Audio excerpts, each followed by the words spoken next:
Apparently one of these would do 120 miles an hour flat out, which is a little bit terrifying. Welcome to the Hagerty Bull Market 2022. In this episode, we've selected this red roadster. Other colours are available. The Triumph TR6 is essentially a facelift of the relatively short-lived TR5, but it can trace its platform all the way back to the TR2. Carman was responsible for the alterations to the original Michelotti styling, giving the TR6 bigger bumpers, larger lights, and wider 5.5-inch wheels. It has double wishbones at the front, just like a new GT3, semi-trailing arms at the rear, and a 2.5 litre straight six under the bonnet.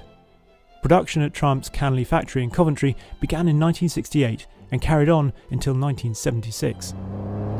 I confess that the Triumphs, the TRs, have sort of passed me by rather.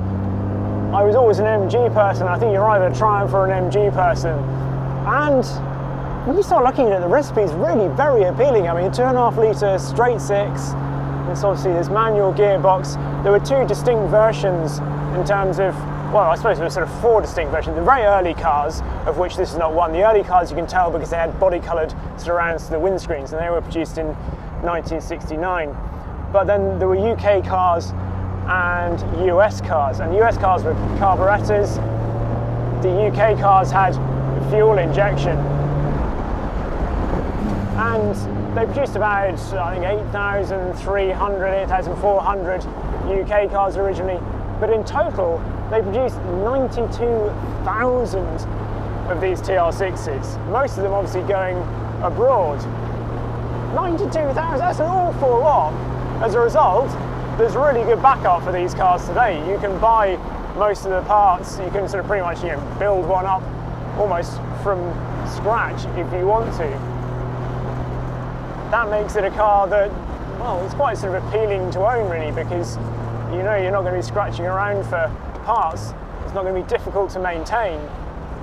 And of course, this really was sort of end of an era really, because after this came the TR7, which was certainly pretty different.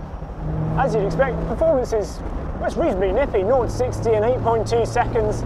Again, between the UK cars and the US cars, there was a bit of difference in terms of power outputs. The UK cars got more power, about 150 brake horsepower. It's only 104 brake horsepower for the carb-fed US models. But if you get one of those imported cars now, most of the time, the carbs are pretty easy to tune up and get more power out of them. Strangely enough, the later TR6s with fuel injection in the UK actually had slightly less power. They were 125 brake horsepower. But again, everything's fixable these days. If it all sounds appealing to you, well, you're not alone. When new, prices started at £1,333, but what do they cost now? Here to tell us more is John Mayhead, editor of the UK Hagerty Price Guide. The Hagerty Bull Market list would not be complete without a British roadster on it.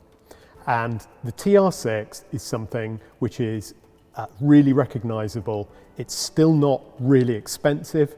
There are lots of them, and it looks to us as if the market has really picked up on this.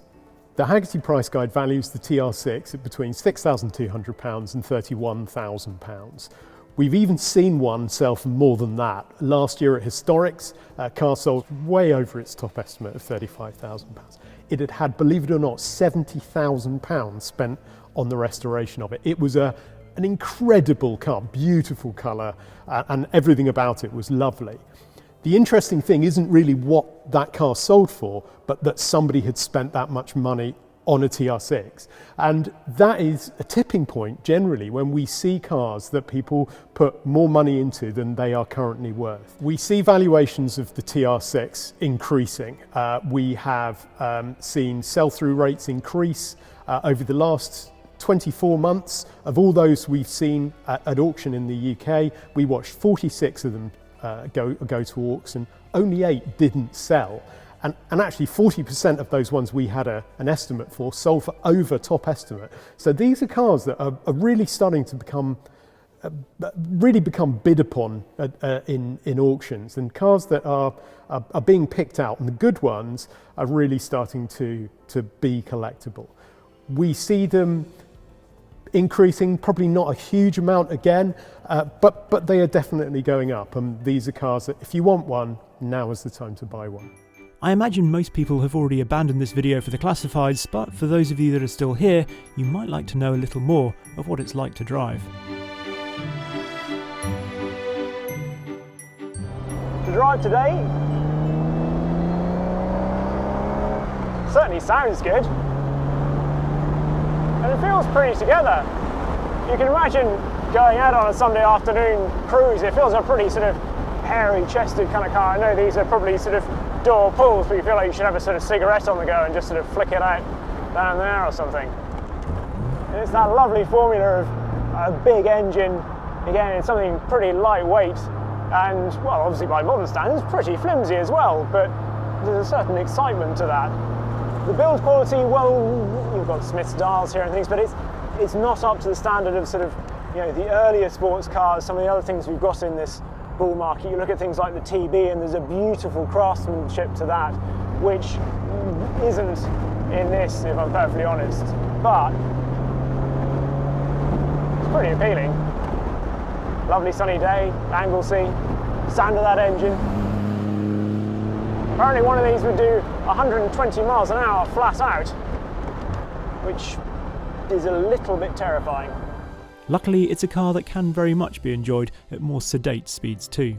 In fact, I think just seeing and hearing it potter around Anglesey was enough for some people. It seemed to win a lot of admirers. Does it appeal to you? Do you own one? Do you think BMW, which currently owns the Triumph name, should relaunch the brand?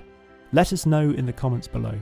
Equally, if you're more of a fan of French engineering, or if you're more disposed to something with a longer wheelbase, then be sure to look out for the rest of the Carfection films on the other entries in the 2022 Hagerty bull market. Cool. Hello. Thank you very much indeed for watching that. I hope you enjoyed it. We've got 10 in this series, so do make sure you are subscribed to Carfection. Have a look at the Hagerty articles as well, because they've written about them, so frequently more depth than I had time to talk about in some of the cars, so have a look at those as well. We've got links to all those in the description down below. So yeah, there we go. Hope you enjoy it. See you next time.